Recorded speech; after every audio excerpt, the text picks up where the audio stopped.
How you doing? I'm okay. That's good. Got a follow-up question? No.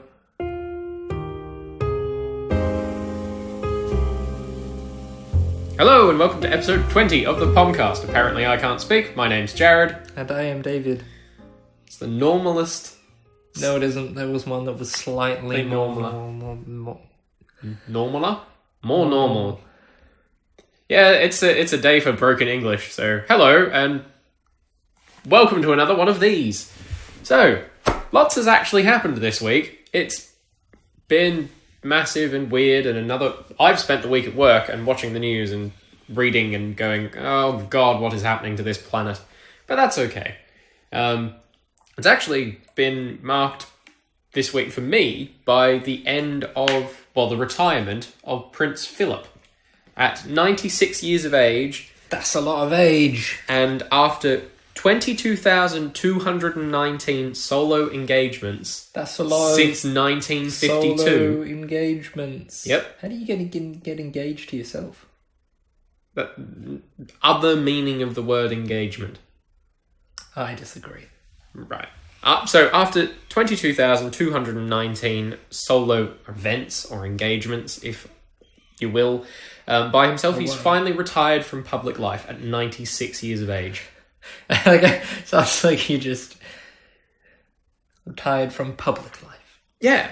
It's like retiring from your work, but his job is to go out and represent the monarchy and things like that. So he's retired from public life. Other people will now carry on his duties. So great. He still remains a member of something like 700 organizations, and he's written 14 books and given over 6,000 speeches. And well, I've never read any of them. Well, no, because they're probably on either history or the monarchy itself or his life, which I'm sure you probably don't find that interesting, to be honest. Yeah, this is one thing that I sort of wanted to discuss this week, which is about the monarchy in general, because there's been a lot of talk recently on multiple different fronts about the monarchy. In a couple of weeks, it will mark 20 years since Princess Diana died in Paris. And this year, the Queen turned 92. I think she's 92.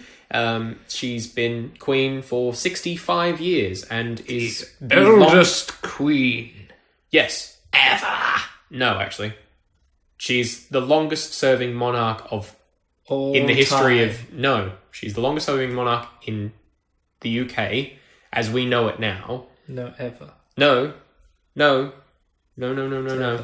It's not ever. She comes in 42nd. She may be the oldest, but in terms of time in power, she's only 42nd. I said oldest. Yeah, oldest, but not time in power though, which is the more important one. Nah. It is. She actually had... Do you know what her full title is? Queen of England. No. She is the Queen of England, Canada, Australia, New Zealand, and other Commonwealth realms, which there is in total 13. Why not just say Queen of the Commonwealth? Because she's not the Queen of the Commonwealth, she's the head of the Commonwealth. But that's not what that says. No. But she is still the Queen of the Commonwealth realms, but being the head of the Commonwealth is a title that she wasn't born with, and that no one will be born with. So she still is Queen of the Commonwealth realms. Yes, but the name does not say that. Yes, it does. Commonwealth realms. It says Commonwealth realms, but that's different to being the head of the Commonwealth. But I said Queen of the Commonwealth. Which is... Yeah, but that's how they group the countries together, because they're still Commonwealth countries, but she's not. She's the head of the Commonwealth, and she's been given that title rather than being born with it. So they've just she's only had that title since the 6th of February 1952 when her father died.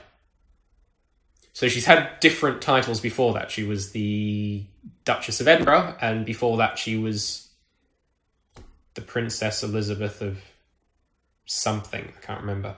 But her titles have changed. And her full Australian title, which is longer again... Her full Australian title as of 1973 is Her Majesty Queen Elizabeth II, by the grace of God, Queen of Australia and other realms, and I can't read my own writing. Territories. Yes, and territories head of the Commonwealth.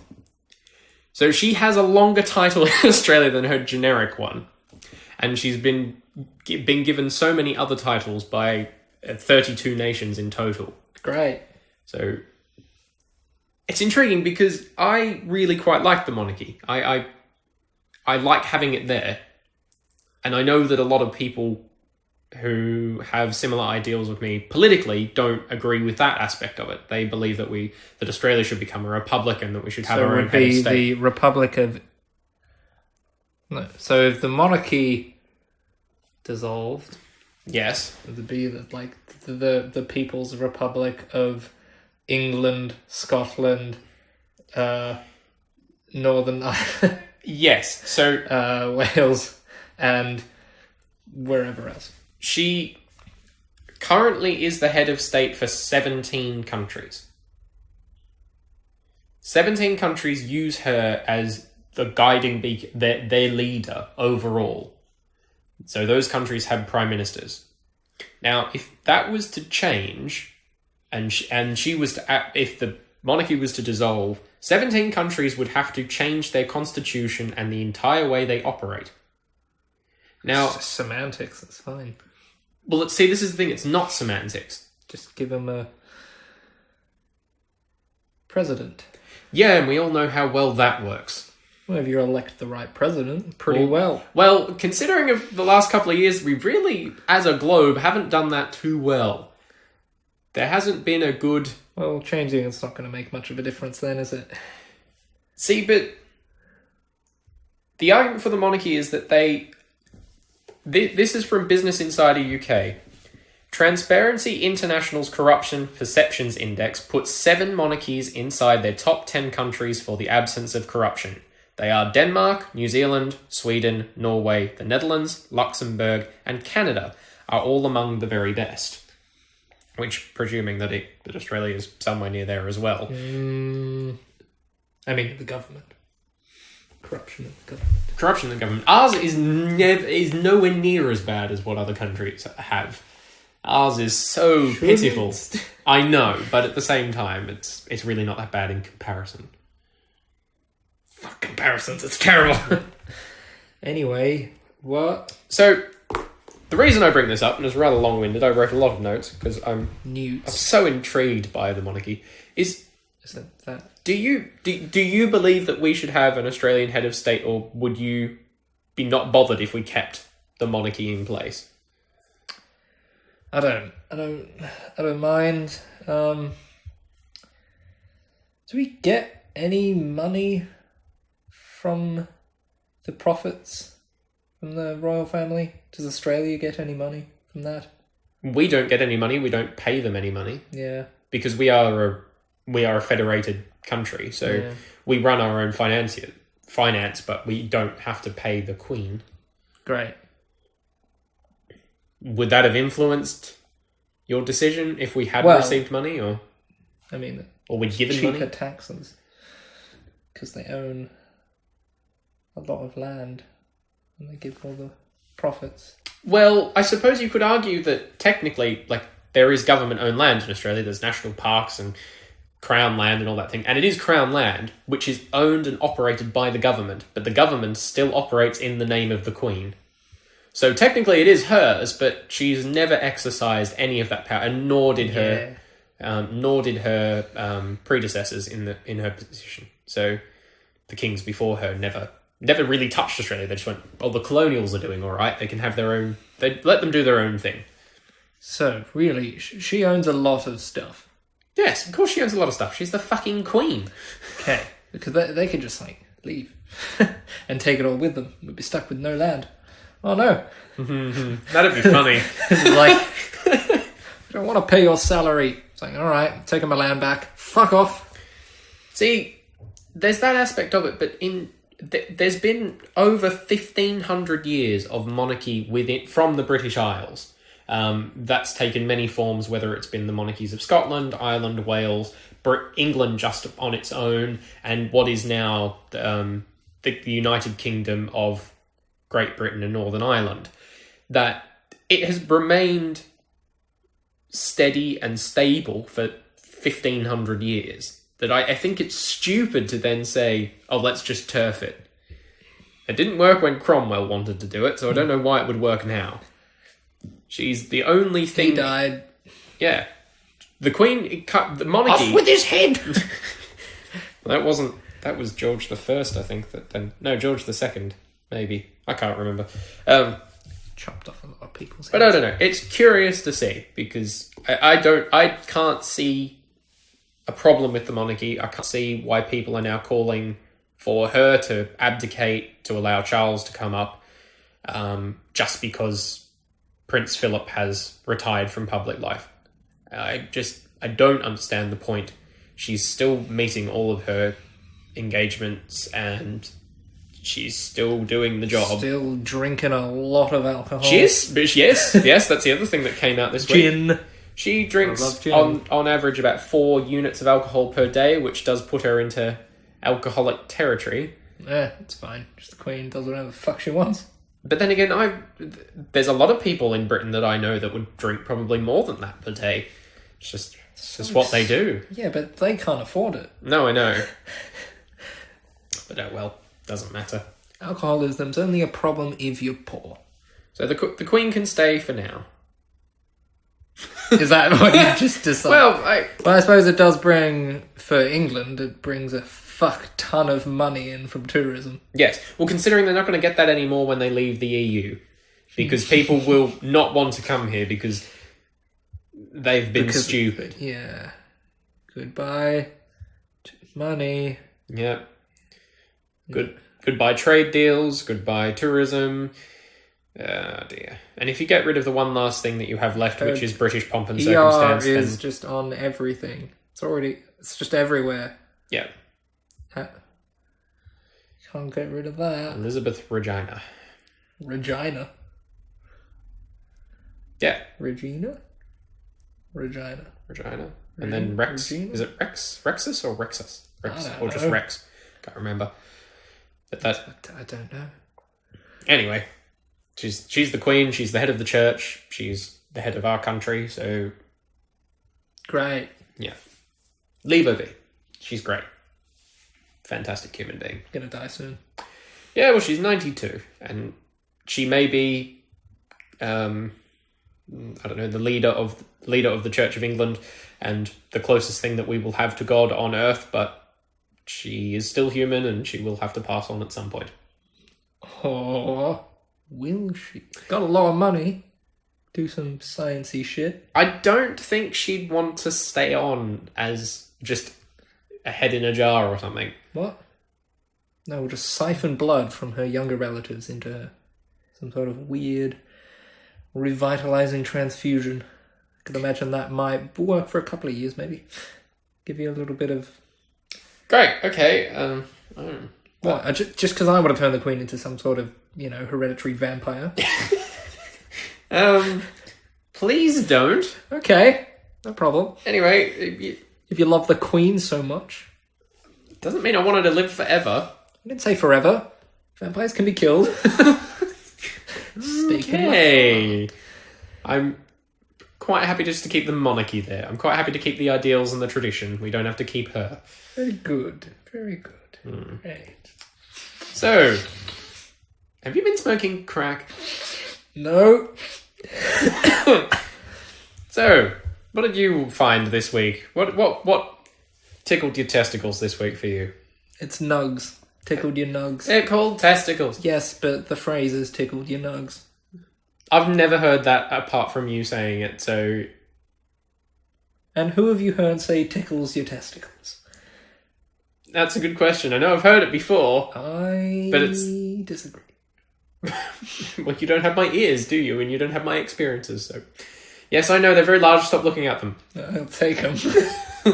Then I will hear all the things. Oh, God. I don't want to... This is the problem with having big ears. You do hear things. What?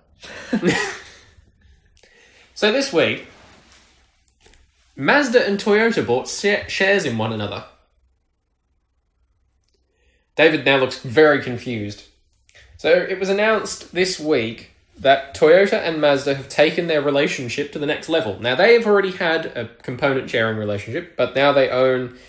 Toyota owns 5.05% of Mazda, and Mazda has a 0.25% share in Toyota. And guess where they're going to be building a factory, David? My arse. Yes, we did lease that, but not to them. They're going to be building it in the US. I was close. My arse. Yeah. And Trump is apparently quite happy about it, but it's had nothing to do with him. Okay.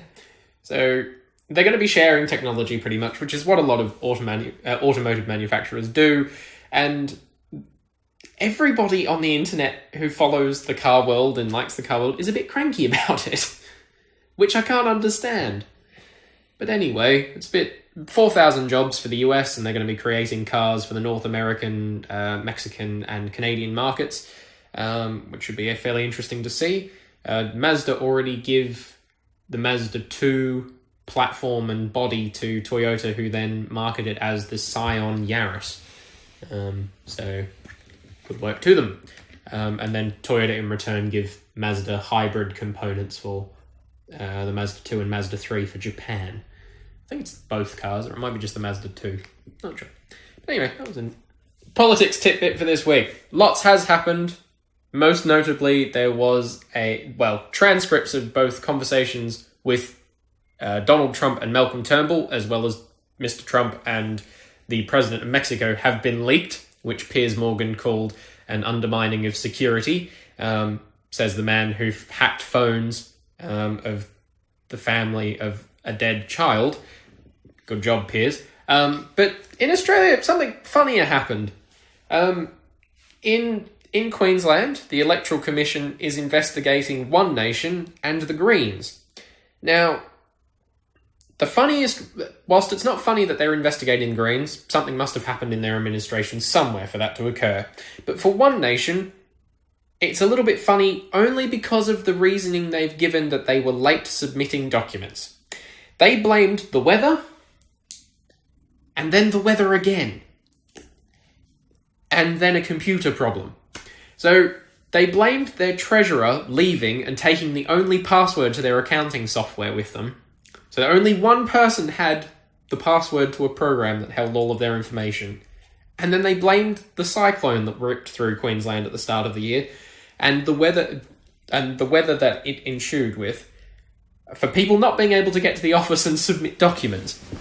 Which is a really shit excuse, because they were already a couple of weeks late when that went through.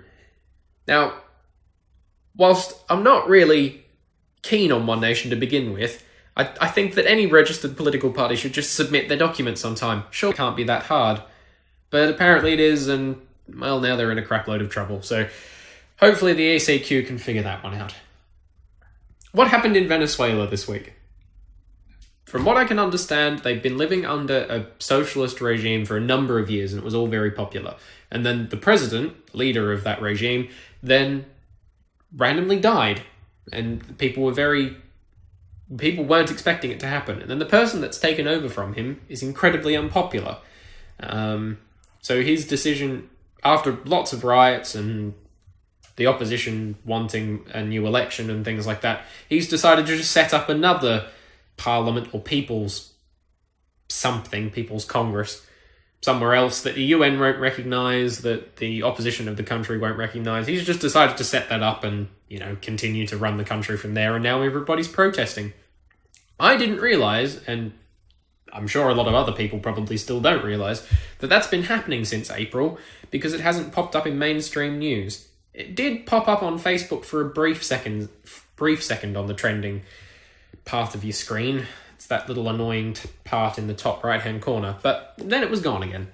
So, obviously world news is such a big thing for Facebook and social media that it needs to be at the forefront. So, there was not other important things. There was something about a cow that looked like Gene Simmons. Yeah. I was going to go to church this morning. I woke up on time, and then I put on washing, and I was like, I can't really be bothered. I've been wanting to go for weeks, and then finally the day I can go, and I'm just like, nah. Why are you going there? You mean why am I going to church? Why are you going to church?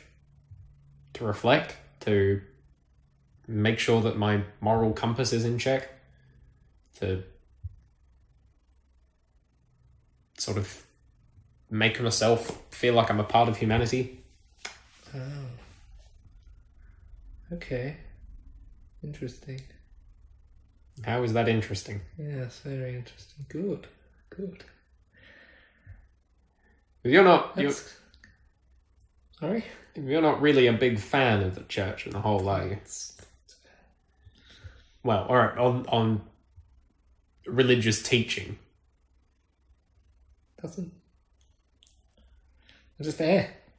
That's the thing. It's not like I Just don't care about it. Hmm. No. Just don't. It's because it's not like I believe that there is a deity up there that's all powerful. It's more that I believe that. Sorry. I believe that there is a goodness in the idea of God that can be attributed to all human beings if they let the ideals into their lives. So you can get a lot from it and the teachings. You don't follow the Bible to the letter because the Bible is a very outdated text in a lot of regards. But you can apply the goodness that it teaches, not in a literal sense, to how you live your life.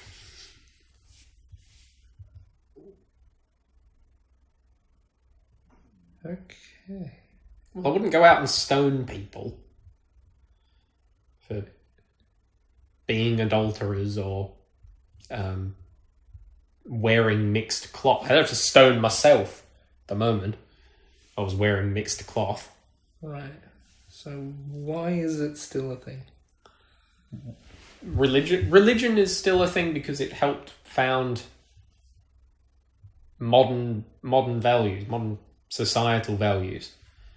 Caring for thy neighbour and working together as a society are big things in religion that work very well within cohesive societies. Okay, so that's... Surely you can fit it on, like, one page. The Bible. All the stuff you actually get out of organised religion. For me, I could fit it on one page. What the basic doctrine could fit into one sentence. Right. Don't be a dick. Okay. That's a fairly basic thing that religion teaches you, regardless of what religion it is. Right. It's extremists and people that take the text, outdated text, far too literally, that then cause issues, or people who don't understand what being a good Christian or being a good Muslim or being a good Jew is. Right. Which is to care and not judge. Jesus, who we know, well, at least whether it was one person or multiple, existed, the stories that involve him, he didn't care who you were or what you did. He was there to help. That. He treated everybody he knew equally. And that is what you are supposed to do with your time on this earth. You're not supposed to judge somebody because they've made poor decisions in their life or what you deem to be poor decisions. You don't judge them for that. You take that on face value and you say, all right, that's your life. If you want help from me, I will give it to you. And that's just how it needs to be.